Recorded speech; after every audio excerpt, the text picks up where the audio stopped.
Picture this. The Fleet Center in Boston is dimly lit with smoke eerily wafting through the air. The iconic bell tolls and the sound of thunder echoes. The music intensifies and a lone figure emerges from the shadows, cloaked in darkness. The year is 1998 and the stage is set for WrestleMania 14. The atmosphere is nothing short of electric. Over 19,000 fans, breathless with anticipation, await the arrival of a legend, a figure synonymous with fear, mystique, and absolute dominance. The gong sounds, and through the fog emerges the Undertaker, embodying both dread and reverence. On this night, he stood at the pinnacle of his career, an immortal force whose very presence elevated the WWF to new heights. But how did this enigmatic figure ascend to such legendary status? What path did Mark Calaway tread to become the phenom known as The Undertaker? Today, we unravel the story of a man who transcended the world of professional wrestling to become a myth, an icon, and an enduring symbol of the sport. Born on March 24, 1965, in Houston, Texas, Mark William Calaway grew up in a world far removed from the eerie graveyards and Gothic cathedrals that would later define his persona. He was the youngest of 5 brothers, raised in a modest household where discipline and hard work were paramount. From an early age, Calaway exhibited a natural athleticism and competitive spirit. In high school, he excelled in basketball, earning a scholarship to play at Angelina College and later transferring to Texas Wesleyan University. But it was the squared circle of professional wrestling that ultimately called to him, promising a stage where he could channel his imposing presence and physical prowess. Calaway's journey into wrestling began in 1984, when he made his debut as Texas Red in world-class championship wrestling. Despite his inexperience, his towering 6'10" frame and raw intensity quickly caught the attention of promoters. It wasn't long before he transitioned to World Championship Wrestling under the moniker Mean Mark Calaway. Though his time in WCW was brief, it served as a crucial proving ground, allowing him to hone his skills and develop the stoic, fearsome demeanor that would become his trademark. Calaway began to reassess his future in WCW after a disheartening conversation with company booker Ole Anderson, who bluntly stated that no one would ever pay to watch him perform. This prompted Calaway to make a determined effort to join the World Wrestling Federation, but gaining access and arranging an interview with Vince McMahon proved to be a tall order. Calaway sought recommendations from people connected to McMahon or existing WWF talent, including Hulk Hogan, Paul Heyman, and Bruce Pritchard. He credits Heyman and Pritchard for ultimately helping him land a meeting at McMahon's mansion. Initially, after their meeting, McMahon declined to hire Calaway. However, a few days later, he pitched the idea of an Old West Undertaker, a concept he'd been waiting to cast for years. Calaway was perplexed and filled with skepticism about McMahon's proposed gimmick. Yet he still readily accepted the role, believing it was far better than the laughingstock gimmicks of the time, like the gobbledygooker. And on November 22nd, at the Survivor Series pay-per-view broadcast, the world was introduced to The Undertaker. Billed as a macabre mortician from Death Valley, he was unlike any character the wrestling world had ever seen. With his slow, deliberate movements, piercing stare and eerie entrance music, The Undertaker was an instant sensation. Within the first minute of the match, The Undertaker eliminated Coco B. Ware with his signature move, the Tombstone Piledriver. Here was a villain like no other, an embodiment of death itself, capable of instilling genuine fear in opponents and audiences alike. During his early years, The Undertaker adopted a post-match ritual of placing his defeated opponents in a body bag and carrying them backstage. His success was meteoric. In his first year, with the help of Ric Flair, he defeated Hulk Hogan to win the WWF Championship at the 1991 Survivor Series, solidifying his place as a top-tier talent. Still only 26 years old, this made The Undertaker the youngest WWF champion in history up until that point. And it wasn't just his in-ring prowess that captivated fans, it was his supernatural persona, the way he seemed to rise from the dead after every defeat, and his affiliation with the sinister Paul Bearer. Paul Bearer, with his ghostly pallor and high-pitched wail, became an integral part of The Undertaker's mystique. The urn he carried was said to hold the source of The Undertaker's power.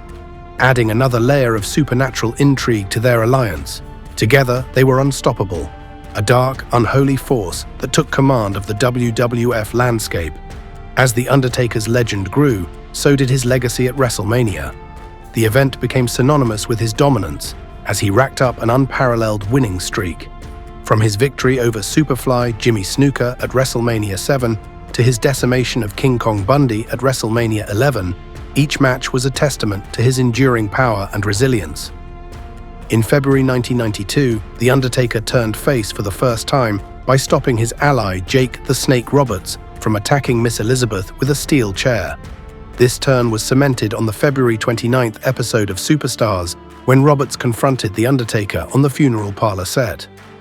After The Undertaker declared he wasn't on Roberts' side, Roberts attacked him, but The Undertaker stood his ground and ran him off. The Undertaker then defeated Roberts at WrestleMania 8. The Undertaker's next major rivalry began at Survivor Series with Yokozuna when their clash led to a double countout in an elimination tag match. In the following weeks, The Undertaker and Paul Bearer haunted Yokozuna with eerie segments from a remote workshop, where Bearer revealed The Undertaker crafting a double-wide, double-deep casket, custom-built for Yokozuna's size. The feud culminated in a WWF Championship casket match at the Royal Rumble in January 1994.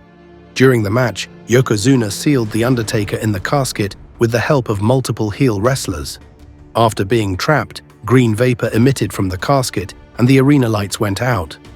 The Undertaker then appeared on the video screen, representing his spirit, warning of his future rebirth, and declaring he would not rest in peace. The Undertaker did not appear in the WWF for 7 months, following this loss to Yokozuna, taking time off to heal a back injury. After WrestleMania 10, Ted DiBiase introduced an imposter Undertaker, played by Brian Lee, who is actually one of Calaway's real-life best friends. Fans soon named him the Underfaker. This fake Undertaker was supposedly rejuvenated by DiBiase's money, rather than Paul Bearer's urn. The real Undertaker returned at SummerSlam, defeated the imposter, and reincarnated his Deadman gimmick, now with a more shadowy, mysterious presence. In 1996, The Undertaker faced a new kind of adversary, one that would push him to the limits of physical and psychological endurance. Mankind, portrayed by Mick Foley, was a deranged, masochistic character who seemed impervious to pain. Their brutal feud gave rise to some of the most memorable matches in wrestling history, including the infamous Boiler Room Brawl, as well as the Hell in a Cell match at King of the Ring in 1998. The Hell in a Cell match, in particular, is etched in the annals of wrestling lore. During the match, The Undertaker threw Mankind off the roof of the 16-foot cell onto a broadcast table below, which was a pre-planned move. He later chokeslammed Mankind through the roof of the cell into the ring. This was unplanned and legitimately knocked Mankind unconscious. And in jumping from the top of the cell to the ring canvas, The Undertaker suffered a broken ankle. Blood flowed from both wrestlers as they attacked each other with steel steps, chairs, and the cell wall. Foley's death-defying fall from the top of the cell and The Undertaker's relentless assault showcased the extreme lengths to which these performers would go to tell a compelling story. It was a match that defined an era and cemented The Undertaker's status as a larger-than-life figure in the industry. As the 1990s progressed, The Undertaker's character evolved, delving deeper into the realms of darkness and occultism. In 1999, he formed the Ministry of Darkness, a faction dedicated to spreading chaos and terror. This period saw The Undertaker at his most malevolent, as he performed dark rituals, attempted to sacrifice Stone Cold Steve Austin, and sought to seize control of the WWF. The Ministry of Darkness storyline, while controversial, demonstrated The Undertaker's versatility and commitment to his character. It was a testament to his ability to reinvent himself and remain relevant in an ever-changing industry. In the early 2000s, The Undertaker underwent another dramatic transformation. Shedding his supernatural persona, he re-emerged as the American Badass, a no-nonsense biker with a penchant for destruction. This new incarnation allowed fans to see a different side of The Undertaker. Still formidable, but more grounded and relatable. This era showcased The Undertaker's adaptability and willingness to evolve with the times. Transitioning his American badass biker persona into a heel, The Undertaker eventually cut his long hair short and adopted the nickname Big Evil.